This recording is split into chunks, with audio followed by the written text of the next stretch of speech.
मेरे पास अभी भी सुबह सुबह कैच करने के लिए फ्लाइट है। सिमरन ने अपने बाथरोब को कसकर पकड़ते हुए कहा।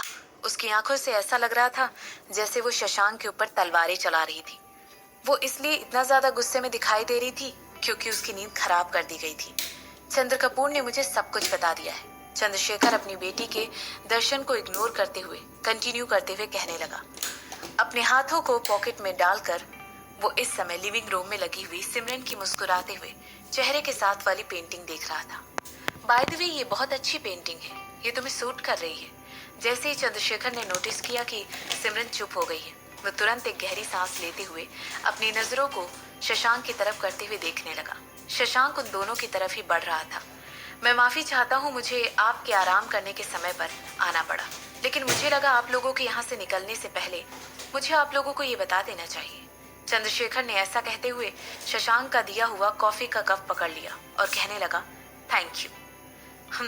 बैठ जाइए। शशांक सिमरन के बगल में सीट लेकर चंद्रशेखर को अपने हाथ से इशारा करके अपने बाएं हाथ पर रखे हुए काउच पर बैठने के लिए कहा। ये बात मेरी माँ से जुड़ी हुई है। चंद्रशेखर ने गर्म कॉफी का एक घूंट भरते हुए अपनी बात शुरू की। उसकी आवाज में बहुत ही कोमलता थी, लेकिन दुख भी साफ नजर आ रहा था। दरअसल वो चंद्र कपूर पर बहुत ज्यादा विश्वास करता था, लेकिन अंत में उसे पता चला कि उस आदमी ने सिर्फ उसका इस्तेमाल किया था। चंद्र मेरी माँ से बहुत ज्यादा प्यार करता था और वो भी उनसे बहुत ज्यादा प्यार करती थी, लेकिन मेरे पिता उन दोनों के बीच आ गए थे। चंद्र ने कहा कि ये सब कुछ मेरे पिता की वजह से हुआ है, क्योंकि उस समय उनके पास जो कुछ भी था वो उन्होंने उनसे छीन लिया था और अंत में मैं आ चुका था। चंद्र ने मुझे कभी भी ये बात नहीं बताई कि मेरी माँ के साथ रेप या कुछ और हुआ था, मगर उसकी आवाज में जो नफरत थी वो पूरी तरीके से साफ थी। वो मेरे पिता से बहुत ज्यादा नफरत करता था, क्योंकि उन्होंने उससे वो चीज छीन ली थी जिससे वो सबसे ज्यादा प्यार करता था, और वो मुझसे भी बहुत नफरत करता था, क्योंकि मैं अपने पिता और माँ की रिलेशनशिप की निशानी हूँ। जैसे ही चंद्रशेखर ने अपनी स्टोरी को फिनिश किया, उस पूरे रूम में सन्नाटा पसर गया। उसने तुरंत पहले सिमरन के एक्सप्रेशन चेक किए और उसके बाद शशांक की तरफ देखने लगा। पता नहीं किस वजह से, लेकिन ये कान सुन्न कर देने वाली चुप्पी उनके दिल की धड़कनों को बढ़ा रही थी। क्या वो नर्वस थे? लेकिन क्यों? आपने उनके साथ क्या किया? शशांक वो पहला इंसान था जिसने इस चुप्पी को तोड़कर बात आगे बढ़ाई थी। उसकी सांसें तेज हो गई थी और उसने तुरंत अपने हाथों के नीचे सिमरन का हाथ पकड़कर रख लिया। कुछ नहीं, मैं यहाँ पर तुमसे इसी बारे में बात करने आया हूँ, चंद्रशेखर ने कहा। आपके प्लान क्या है? सिमरन ने कहा भरते हुए पूछा। ये सब कुछ इतने सारे साल बर्बादी और खून से भरे हुए, सब कुछ सिर्फ एक औरत की वजह से। ये सब कुछ सोचते हुए सिमरन ने एक और आह भरी। कपूर खानदान के सारे लोग प्यार का नाम आते ही बेवकूफ बन जाते थे। वो मर रहा है, चंद्रशेखर ने कहा, कैंसर की वजह से। ये सब कुछ सुनते हुए एक बार फिर उस रूम में सन्नाटा पसर गया था। ग्रेट, एक मरता हुआ आदमी जिससे मायूस जिंदगियों को अपने टूटे हुए दिल की वजह से बर्बाद किया था, आज वो आदमी भी बीमारी के हाथों मजबूर हो गया था। सिमरन अंदर ही अंदर अपना सिर हिलाते हुए पूछने लगी, तो अब आप उसके साथ क्या करना चाहते हैं? मैं उसे मना तो नहीं चाहता हूँ, ये बात तो पक्की है, चंद्रशेखर ने कहा। क्यों? शशांक ने अपनी आईब्रो उठाते हुए पूछा।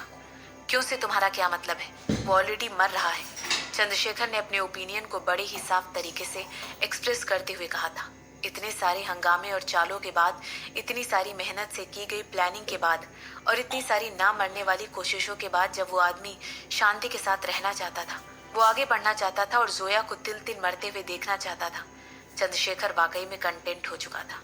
उसका दिल इन सब चीजों से भर चुका था। सिमरन और यश फाइनली सेफ थे और यही वो इकलौती चीज थी जो अब उस समय इसके लिए मायने रखती थी। जबकि सिमरन उसकी तरफ अभी थोड़ी सी ठंडी थी, लेकिन इस बात से उसे कोई फर्क नहीं पड़ता था, क्योंकि उसने खुद से वादा किया था कि वो अपनी बेटी और बेटे के साथ अपने रिलेशनशिप को सुधारने के लिए आगे बढ़कर कदम बढ़ाएगा। चाहे वो मर रहा हो या नहीं, लेकिन फिर भी वो आपकी वाइफ की मौत के लिए जिम्मेदार है और उसने इतने सालों तक आपके बेटे और बेटी को भी दुख पहुंचाया है। तो क्या अब आप मुझे ये बताना चाहते हैं कि आप इस बात को पूरी तरह इग्नोर कर देंगे और इससे मूव ऑन कर जाएंगे? हम, आपकी बेटी ने और मैंने, उस आदमी की वजह से अपना बच्चा खो दिया। शशांक की टोन पूरी तरह ठंडी थी, लेकिन फिर भी उसने अथॉरिटी पूरी तरह भरी हुई थी, और इसी वजह से दोनों बाप बेटे वहां बैठकर पूरी तरह सरप्राइज हो गए थे। जैसे ही सिमरन ने अपने बच्चे की बात सुनी, उसके चेहरे के हाव भाव उड़ गए। उसने शशांक के हाथों पर अपनी पकड़ और ज्यादा टाइट कर ली। इन लोगों की वजह से उसके बच्चे को उससे छीन लिया गया था। महीनों पहले इस इंसिडेंट की बात सुनते ही सिमरन एक तरीके के इमोशनल भंवर में फंस जाती थी। वो रोती थी या फिर चीजों को इधर उधर फेंक देती थी। कभी कभी वो बहुत ज्यादा वाइन पीकर अपने दर्द को छुपाने की कोशिश करती थी। लेकिन अब, हालांकि अब सब कुछ बदल चुका था। वो अपने बगल में बैठे हुए आदमी की तरफ देखकर अपने सलाइवा को सटक रही थी। पहले उसके दिल की धड़कनें बहुत तेजी से बढ़ी और फिर धीरे हो गई और धीरे धीरे शांत हो गई।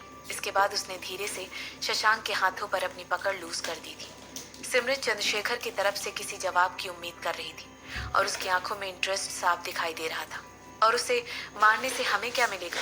चंद्रशेखर ने अपने सर को नीचे करते हुए पूछा। पता नहीं कैसे, लेकिन उनकी आवाज में एक अलग ही कोमलता दिखाई दे रही थी और ऐसा लग रहा था जैसे शशांक के कहे शब्दों की वजह से और उसके एटीट्यूड की वजह से उन पर कोई असर ही नहीं हुआ है। शशांक और सिमरन ने उनकी बात का तुरंत जवाब नहीं दिया। मैं आपके प्लान से सहमत हूँ, उन्हें जाने दीजिए, सिमरन ने कुछ सेकंड की चुप्पी के बाद कहा। ये उसके अंदर छुपी हुई भावनाओं का डिक्लेरेशन था। ये एक तरह का साइन था कि इस समय वो सिर्फ और सिर्फ आगे बढ़ना चाहती थी और शशांक के साथ अपनी नई जिंदगी शुरू करना चाहती थी। उन्हें जाने दीजिए। ऐसा भी था कि उसने उन लोगों को माफ कर दिया था, या जो कुछ भी उसके और उसकी फैमिली के साथ हुआ था उसे वो भूल चुकी थी। नहीं, बल्कि वो उन लोगों को कभी भी माफ नहीं करने वाली थी। वो उनका किया कभी भी भूलने वाली नहीं थी। हालांकि इसका ये मतलब भी नहीं था कि वो इन दुख से भरे हुए एपिसोड्स को अपनी ग्रोथ और शशांक के साथ अपने रिलेशनशिप के बीच में आने देती।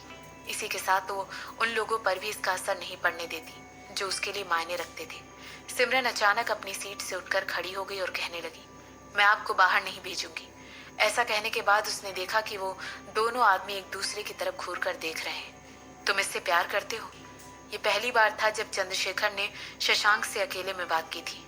मैं बिल्कुल करता हूँ, शशांक ने सर हिलाते हुए कहा, और मैं उसे कभी भी किसी को चोट पहुंचाने नहीं दूंगा। ये तो बहुत अच्छी बात है कि उसे तुम जैसा कोई अच्छा आदमी मिला है। चंद्रशेखर इस बात से पूरी तरह अवगत था कि उसका कोई हक नहीं बनता है कि वो अपनी बेटी की पर्सनल लाइफ में किसी भी तरह का दखल दे। हालांकि वो फिर भी बहुत शुक्रगुजार था कि सिमरन को शशांक जैसा कोई लाइफ पार्टनर मिला था।